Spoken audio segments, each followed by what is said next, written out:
Hello students, आइए आज हम लोग सीखते हैं डायमेंशन एनालिसिस के बारे में। What is the dimension? Dimension क्या है, विमा क्या है, इसको आज हम लोग एकदम क्लियर कर देते हैं। सारे कॉन्सेप्ट को जान लेते हैं कि आखिर विमा क्या है।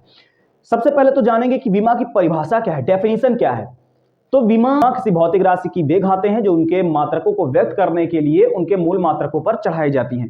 जैसे कि the dimension of a physical quantities are the power to which the fundamentals unit are raised to order to obtain the derived units of that quantities. ये इसकी डेफिनेशन है। हम लोग इसको सरल भाषा में एक सीधे से मतलब में समझ लेते हैं कि आखिर ये डायमेंशन होती क्या है। सीधा सा मतलब है, पावर देख के डायमेंशन आराम से पता कर सकते हैं कि इसकी डायमेंशन क्या होगी। जैसे देखिए, 3 पॉइंट समझ लीजिए, 3 पॉइंटों में आपको सारा क्लियर होने वाला है। 2 और ये 3। जैसे हमारे पास एक रस्सी बांध दी जाए, ये रस्सी है, और हमारे पास एक टेबल ले लिया जाए, टेबल में लंबाई होती है और टेबल चौड़ी भी होती है, और एक हमारे पास मिठाई का डब्बा ले लिया जाए, वो क्यूबॉइड शेप का होता है, क्यूबॉइड शेप, और इसमें होती है लेंथ होती है, इसमें ब्रीथ होती है और इसमें हाइट होती है। हमारे पास 3 चीजें हैं और तीनों से हम लोग समझ लेते हैं सरल भाषा में कि डायमेंशन क्या है। देखिए, जैसे ये वायर है तो वायर में लेंथ होगी, तो कोई कहे बताइए कितना मीटर लंबा वायर है, तो हम कहेंगे 10 मीटर, 5 मीटर, मतलब यूनिट क्या है, मीटर, और मीटर के ऊपर क्या लगा है, 1। लेकिन अगर हम ये कहें टेबल बताइए, तो टेबल में क्या पाया जाएगा, एरिया पाया जाएगा। तो टेबल का एरिया होता है लेंथ इंटू ब्रीथ। अच्छा, लेंथ की यूनिट मीटर और ब्रीथ की यूनिट भी मीटर, तो इसका मतलब मीटर स्क्वायर हो गई ना एरिया की यूनिट। और अगर हम यहाँ वॉल्यूम की यूनिट कहें तो volume length into breadth into क्या होता है, हाइट, और तीनों के यूनिट मीटर होते हैं, इसलिए हम लोग इसका यूनिट लिख सकते हैं मीटर क्यूब। तो आप इन तीनों जगहों पर देख रहे हैं कि जो ये यूनिट लिखी है उन पे पावर्स लगी है। ये पावर केवल ऑब्जर्व करिए, ये पावर बता देंगे कि हमारे पास कितने डायमेंशंस हैं। ठीक, वॉल्यूम बताएगा कि हमारे पास एक्स एक्सिस भी है, वाई एक्सिस भी है और जेड एक्सिस भी है। खैर जेड एक्सिस पैर तो नहीं दिखेगा, खैर लेकिन ये जान लीजिए ये 3 है, इसका मतलब ये एक्स वाई और जेड, मतलब ये 3 साइडें लेकर चल रहा है, इसके 3 डायमेंशन है, 3 जगहों पर फैलेगा। एरिया है, एरिया में पावर लगी है 2, इसका मतलब इसमें लेंथ और ब्रीथ केवल होने वाली है, इसकी 2 डायमेंशन है। मतलब ये पावर जो है वो हमें बता देती है कि इसकी कितनी डायमेंशन है। अब आइए हम सीखते हैं कि फिजिकल क्वांटिटीज जितनी भी है उन सभी के, फिजिक्स में हर एक चीज की डायमेंशन इजिली कैसे निकालेंगे।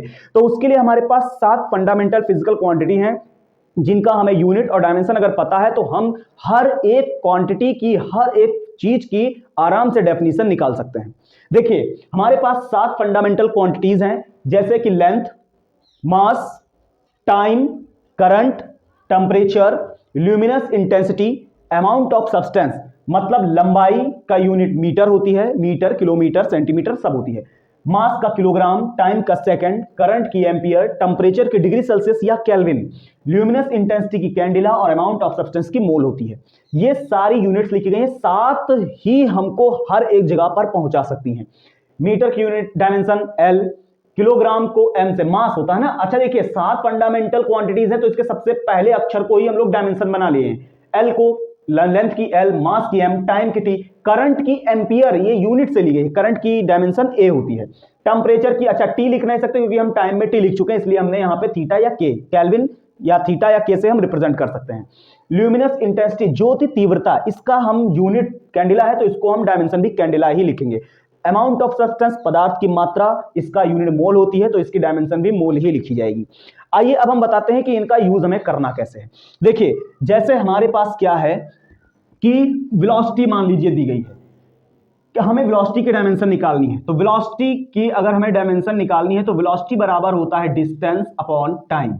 आप ये जानते, फॉर्मूला तो ये आपको हमेशा हर क्लास में हर जगह पे आपको पढ़ने को मिला है, लेकिन इसकी डायमेंशन देखिए कैसे निकालेंगे। जैसे डायमेंशन, अब ये बताइए डिस्टेंस है तो डिस्टेंस एक तरह की क्या है, लेंथ है, तो डिस्टेंस का यूनिट हो गया मीटर और टाइम का हो गया सेकंड। अब ये देखिए, जो मीटर है वो मीटर क्या डायमेंशन लेके चलता है, एल, तो मीटर की डायमेंशन हो गई एल और सेकंड की हो गई क्या, टी। तो इसका मतलब है कि अगर हम इसको ऊपर लेकर जाएं तो L, और ये जो पावर यहां पे क्या लगी है 1, ऊपर जाएगा तो -1 हो जाएगी। तो ये डायमेंशन हो गई वेलोसिटी की।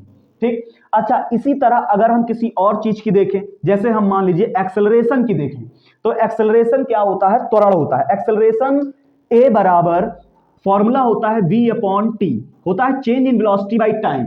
तो हम वेलोसिटी की डायमेंशन तो निकाल चुके हैं ना, LT-1, ठीक, और ये टाइम की हो गई T।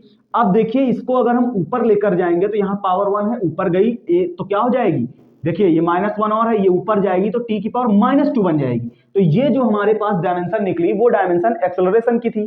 ठीक, अच्छा, इसी तरह अगर हमें हर एक फिजिकल क्वांटिटी अगर जिसकी डायमेंशन पता करनी है, अगर उसका फॉर्मूला और यूनिट हमें पता है तो हम लोग उसकी डायमेंशन इजीली निकाल सकते हैं। ये डायमेंशन याद करने का टॉपिक नहीं है, जैसे जैसे आप फिजिक्स पढ़ते जाएंगे आपको फॉर्मूले लर्न होते जाएंगे, डायमेंशन आपको अपने आप आती चली जाएगी। कैसे? अगर हम इलेक्ट्रिक फील्ड की बात करें या हम कह देते हैं कि मान लीजिए हम फोर्स की बात करें कि फोर्स का क्या डायमेंशन होता है, तो फोर्स बराबर होता है mass into area, mass into sorry acceleration, mass into acceleration. अब देखिए मास का जानते हैं आप क्या होता है डायमेंशन, मास की होती है m, तो मास की जगह m लिखें और a की एक्सेलरेशन की डायमेंशन देखिए नीचे ला चुके हैं क्या, LT-2। तो ये जो डायमेंशन निकल के आई वो फोर्स की डायमेंशन है। ठीक, अच्छा फोर्स की डायमेंशन आ गई। अब अगर हम वर्क की डायमेंशन देखते हैं तो वर्क का फॉर्मूला अपने को पता है, work is equal to force into displacement. अब बताइए फोर्स की डायमेंशन तो ऊपर हम लोगों को मिल चुकी है ना, तो हम लोग लिख सकते हैं MLT-2 और डिस्प्लेसमेंट, डिस्प्लेसमेंट एक तरह की डिस्टेंस होती है जिसकी डायमेंशन L है। तो हम लोग अगर यहां पर लिखें तो यहां L एक है और यहां एक, तो कुल मिला के ML2T⁻², ये डायमेंशन हमारी होने वाली है। तो इस तरह से हमें फॉर्मूले अगर पता है तो डायमेंशन इजीली निकल जाएगी। आपको डायमेंशन याद नहीं करनी, आप डायमेंशन सीखिए। ये 7 फंडामेंटल क्वांटिटीज हैं, उसके 7 डायमेंशंस हैं, इन्हीं को मिला के हम लोग नई डायमेंशंस को बना सकते हैं। इस तरह से आप डायमेंशन किसी भी क्वांटिटी का बना सकते हैं। अगर आपको कोई डाउट है तो आप कमेंट करके जरूर पूछें। हम लोग ऐसे ही अगले कॉन्सेप्ट के साथ अगली वीडियो में मिलेंगे। Thank you.